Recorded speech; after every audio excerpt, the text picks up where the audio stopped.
Hey everyone, if you're listening to this, you've probably noticed your child struggling in school, and you're probably feeling a little confused and worried. And that's totally understandable. It's a really common concern we hear from a lot of parents. The thing is, it's likely not about their intelligence or even a lack of effort. So what is it then? Well, it could be something called auditory discrimination that's making things a lot tougher than they need to be. Okay, auditory discrimination. I'll admit that's not something I hear every day. What does that even mean when we're talking about kids who are having a hard time at school? Right. So, hearing is just our ears picking up sounds, right? But auditory discrimination, that's our brain's ability to actually take those sounds and tell the difference between them, make sense of them. Okay. And I mean, really tell the difference, even tiny little subtle ones. Uh, Like, picture this a busy classroom. The teacher's tucking papers or rustling. Maybe there's noise out in the hallway. yeah, I can picture it.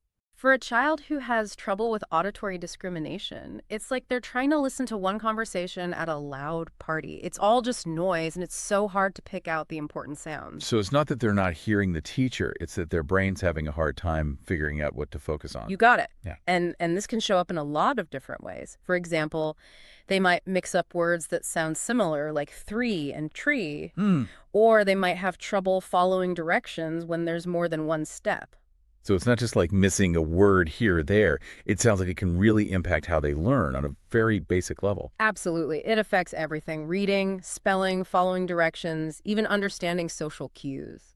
And I bet that leads to a ton of frustration for both the kid and the parent. Yeah. The kid's behavior might get labeled as, laziness or defiance, when in reality they're struggling with something they can't even really explain. Exactly. You're hitting on a really crucial point because these auditory discrimination problems, they often fly under the radar. They get mistaken for other things. This is where it starts to get kind of alarming, to be honest, because some of the misinterpretations that our research mentions are pretty significant. Things like ADHD, behavior problems, even autism. Right. And the thing to remember is misdiagnosis. It doesn't just create confusion, it can lead to the wrong solutions. Hmm. You can't address a behavior problem if the root of it is an auditory processing issue. It's like putting a Band-Aid on a broken bone. Right. It might cover things up for a little bit, but it's not going to fix the actual problem. Okay, so we've got these anecdotal examples. We've got these potential misinterpretations. But is there like solid research that backs up this connection between auditory discrimination and these struggles kids are having in school? Oh, absolutely. There's a whole bunch of research that shows a strong link between a child's auditory discrimination skills and how well they do academically. For example, there was this study done at the University of Vienna, Hmm. and they found that the kids with strong auditory discrimination skills excelled in things like reading and spelling. Well, that makes perfect sense. If you can't break sounds down and really understand them, clearly learning to read and spell would be impossible. Yeah, it's like trying to build a house with no foundation. Oh, And yeah. it's not just academics. Studies have shown a connection between these auditory discrimination problems and social difficulties, too. Yeah.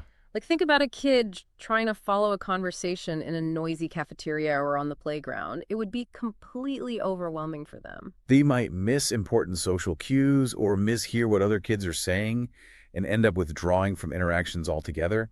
It's tough. It is. And that's why early identification and intervention are so crucial.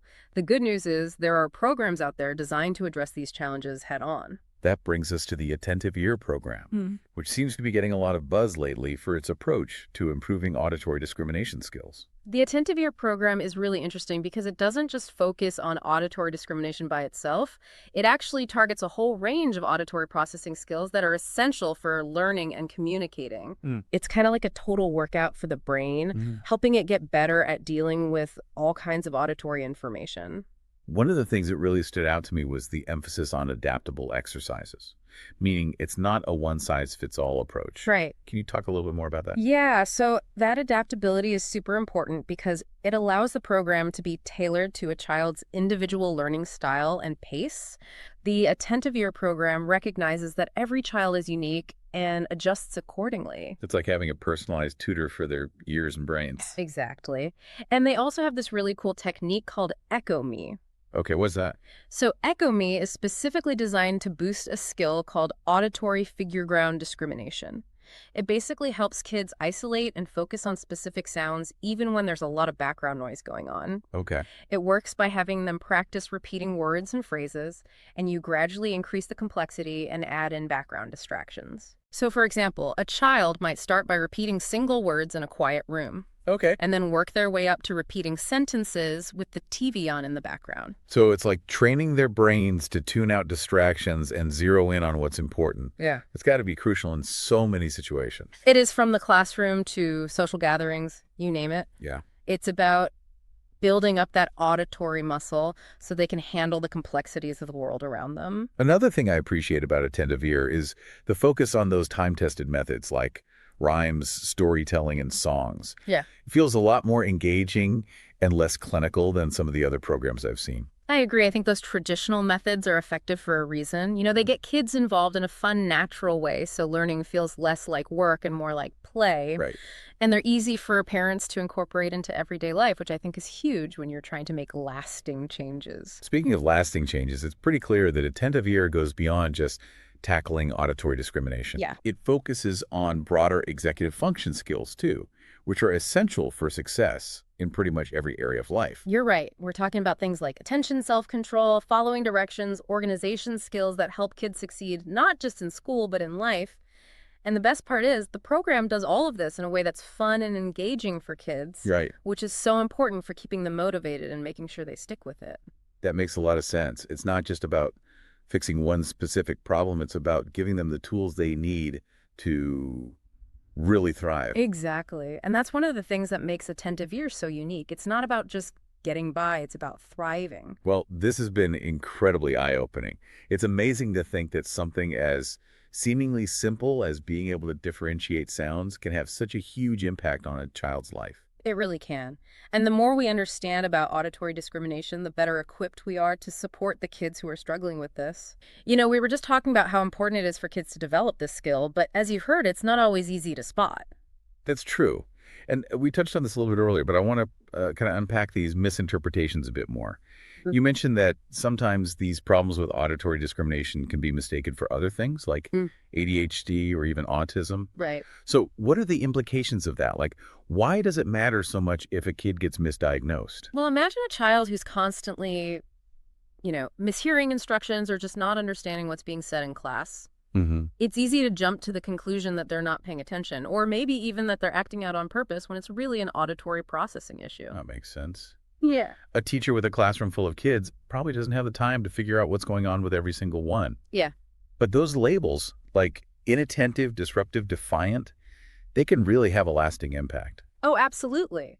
And it can create the snowball effect. The child might end up in the wrong learning environment, getting interventions that don't actually address their needs, or even being punished for something that's totally out of their control. Yeah, it's heartbreaking to think about a kid who's bright and capable, but is struggling with something that no one else can see. It happens more often than you think. Our research pointed out some common ones. For instance, some parents might think their child has a hearing loss when it's really auditory discrimination. That's the problem. So their ears are working fine. It's their brain that's having trouble making sense of the sounds. Exactly. Okay, so you mentioned ADHD earlier. How can auditory discrimination problems look like ADHD? Well, think about it. If a child can't process what they're hearing properly, they're going to seem distractible or inattentive. They might fidget, have trouble staying on task, or zone out during lessons. So it looks like ADHD on the surface, but the underlying cause is totally different. Exactly. And that's where the misdiagnosis can be really dangerous. Right. Because if a child is treated for ADHD when the real issue is auditory discrimination, they're not getting the help they actually need. Our research also talked about how auditory discrimination problems can be mistaken for just general behavior problems. Mm-hmm. I can see how that happens, especially if the kid is always being told to pay attention or follow directions, and they just can't seem to do it. Right. It can look like they're being defiant when really they're just mishearing or misinterpreting what's being asked of them. And that's got to be so frustrating for everyone involved. Yeah. The child feels misunderstood. The parents and teachers are at their wits' end. It's a recipe for disaster. Absolutely. And the longer this goes on, the more likely the child is to start feeling bad about themselves and their ability to learn. Their self-esteem takes a hit. They might withdraw from school and social situations. It's not just about academics. It affects their whole well-being. Exactly. It affects their emotional and social development too, which just highlights how important early identification and intervention are. It's about giving them the tools they need to succeed in school at home and in social situations. Another thing that stood out to me about attentive ear is the emphasis on getting parents involved. Yeah, It's not just something that's done to the child, it's a team effort. I think that's one of the most important things. Parental involvement is key to making this work. The program gives parents the tools and resources they need to support their child's progress at home. Okay. It could be anything from playing listening games together to creating a quiet space where the child can practice their exercises without distractions. That makes a lot of sense. Yeah. Parents know their kids best, and they're the ones who can provide that consistent support and encouragement. And when parents are actively involved, it shows the child that they're not alone in this, that their family is there for them every step of the way. That's a powerful message. Well, this has been so helpful. It's clear that auditory discrimination is way more important than a lot of people realize.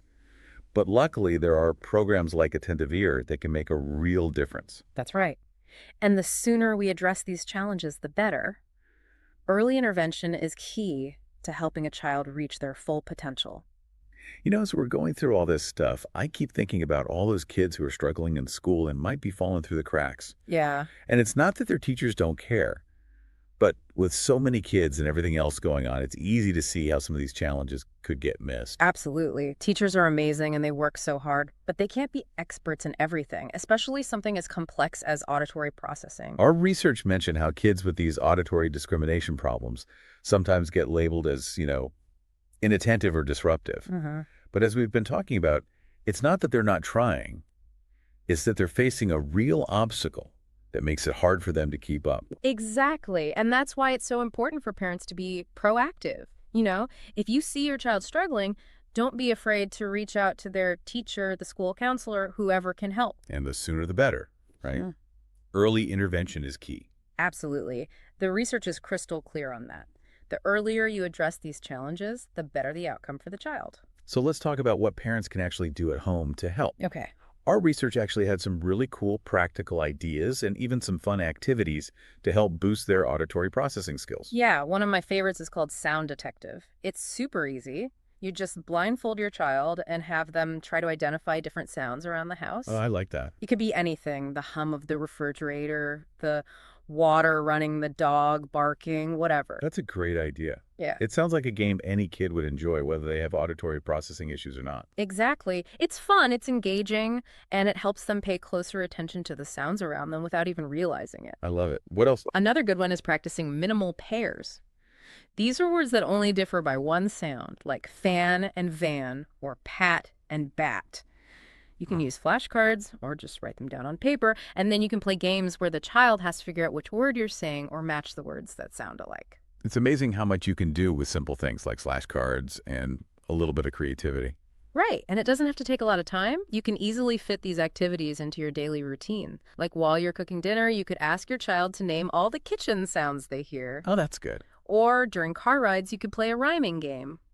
Our research also talked about creating a sound treasure hunt, which sounds like a lot of fun. Oh, it is. You hide objects around the house and give clues using rhyming words. So, for example, if you hid a toy car under a chair, your clue could be, I'm small and fast and I rhyme with hair. That's great. Kids would love that. It's like auditory processing, language development, problem solving, and exercise all rolled into one. Exactly. A win-win for everyone. So for parents who are feeling a little overwhelmed and don't know where to start, what's the most important thing to remember? I'd say the biggest takeaway is that you're not alone. These auditory discrimination challenges are way more common than people realize, and there is help out there.